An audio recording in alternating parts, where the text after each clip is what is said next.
Brought to you by the Free World.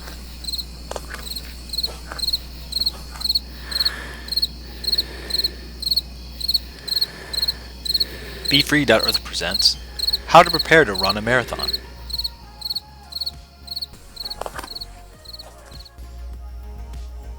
So you've decided to run a marathon, but what is a marathon? A marathon is a 26.2 mile run. There are about 570 marathons held in the United States every year, and only about 0.5% of the US population has ever run a marathon. The world's largest marathon. The New York City Marathon was established in 1970 and is now regarded as the world's largest marathon, with the largest number of entrants and finishers. In 2013, 51,999 people started, and 51,394 finished the marathon. How long should a marathon last? The winning time in a major marathon ranges from 2 hours and 2 minutes to 2 hours and 10 minutes for men, and 2 hours and 15 minutes to 2 hours and 25 minutes for women. But 99% of marathon runners are running nowhere near those times, with the average man finishing in 4 hours and 22 minutes and the average woman finishing in 4 hours and 48 minutes.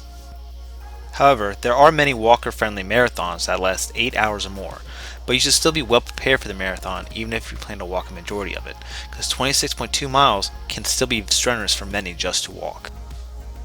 Getting started. Before your feet ever hit the pavement, you need to make sure you find a good running shoe for yourself. While training for a marathon, you may go through a few pairs. It's important to find a pair of shoes that are comfortable and fit correctly. This will help prevent injury and improve run times.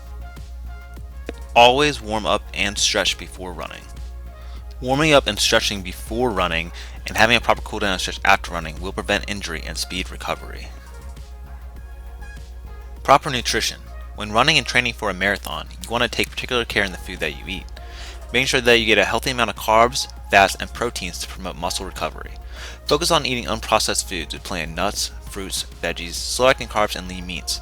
Remember, running a marathon can burn up to 26,000 calories or more depending on the person. Hydration. Always make sure to stay hydrated. Marathons normally have hydration booths. If running for long distances, you may want to bring a hydration bag or Camelpack to avoid heat exhaustion and cramping. If you feel dehydrated, take a break and let someone know. Start slow. Before running a marathon, you may want to try a smaller race such as a 5 or 10K, or even a half marathon. If you try to start running too far or too fast, it may result in injury. Work on progressively increasing your speed and distance while giving your body time to heal properly. Finding your limits. Eventually, you're going to want to test your limits and see how far and how fast you can run. It's a good idea to track not only your distance, but your time as well. To keep track of their growth, you also want to run on similar terrains. Most runners avoid doing the full 26.2 miles in training because of how strenuous it is on the body, but many will do up to 20 miles. Scheduling. It is important to set up a schedule and journal to track your progress and to ensure you make the most out of your training. There are several different types of training regimens based on the user's experience and ability.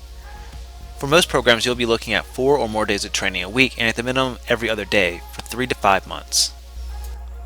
Training. After finding your base level of fitness, you want to either find a running program that will help you reach your goals, or make one of your own. Your main focus should be to continuously add more miles ran per week and to slowly increase your pace. You'll want to do this until you feel comfortable enough in your training to be able to complete a marathon. A lot of people recommend being able to complete 50 miles a week, running or walking, before committing to a marathon. During your training, you may feel discouraged. You may not go as fast as others. Remember to just go at your own pace. It takes longer for some than others, and it's the effort that counts. With hard work and persistence, there will be no time before you complete your first marathon. Rest and recovery. Training for a marathon can be pretty hard on the body, so make sure to properly rest and recover to avoid injury and overtraining. Also make sure you are getting proper nutrition, eating enough calories, and consuming enough of your micro and macronutrients for recovery. Do not forget about your warm-up before stretching. You never want to go on a full-out run or stretch with cold muscles. If you want, you can do some light cardio or some jumping jacks before stretching. Foam rolling or getting massages will also help you recover faster by stimulating myofascial release, which will help keep muscles stretched out and prevent injury. Getting enough sleep is also very important to recovery. The majority of recovery takes place while you sleep, so make sure that you are getting enough to be well rested and to recover from your training. If you do sustain an injury, remember to use RICE, which stands for Rest, Ice, Compression, and Elevation. If you get injured, you may want to take a couple of weeks off and focus on light mobility work such as stretching and daily walks before running again. NSAIDs such as Tylenol and ibuprofen may help ease the pain and decrease swelling. If your pain persists for more than a couple weeks, you may want to see a doctor. Sometimes training may get difficult, but there are a few things you can do to help, such as training with a partner, listening to music while you train, switching up the location you run. And if you ever feel really tired, that may be your body telling you need a break. And while your main focus may want to be running, remember sometimes it's just important to have fun and to stay active. Beware the treadmill. Running on a treadmill can be very misleading. The treadmill impacts joints and muscles less, and you avoid weather conditions. While it may be a good place to start, when you can, try to run outside. After properly training for a few months and counting down the days, all that's left is preparing for race day.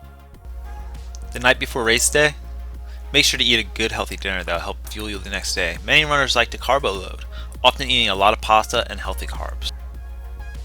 Also make sure to get to bed early, so you're properly rested for race day. Hopefully waking well rested, stretch out for a minute, relax.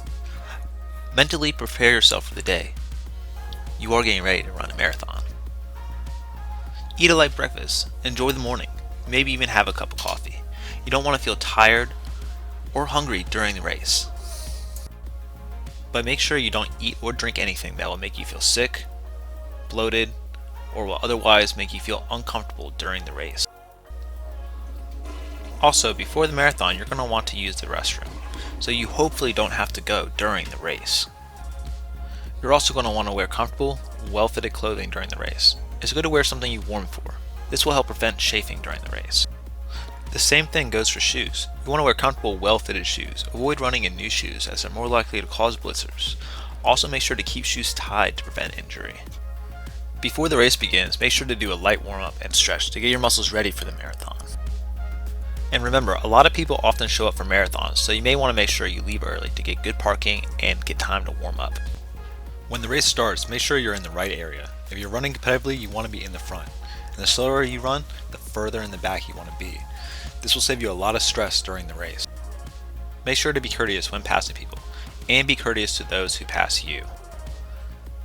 If tired or thirsty, take advantage of hydration stations to stay hydrated, and rest for a second if you need to. If you keep the pace you kept during training, you should be able to complete the marathon in no time. You may even meet some new friends along the way. And remember, you can do this. All it takes is persistence and hard work. And at the end of it, you'll be finishing your first marathon. Just make sure to have fun while you're doing it. Thanks for watching. Make sure to like and subscribe, and check out the description to find us on social media, to find great deals on sporting goods, and much more. Y'all have a terrific day, and enjoy running your first marathon.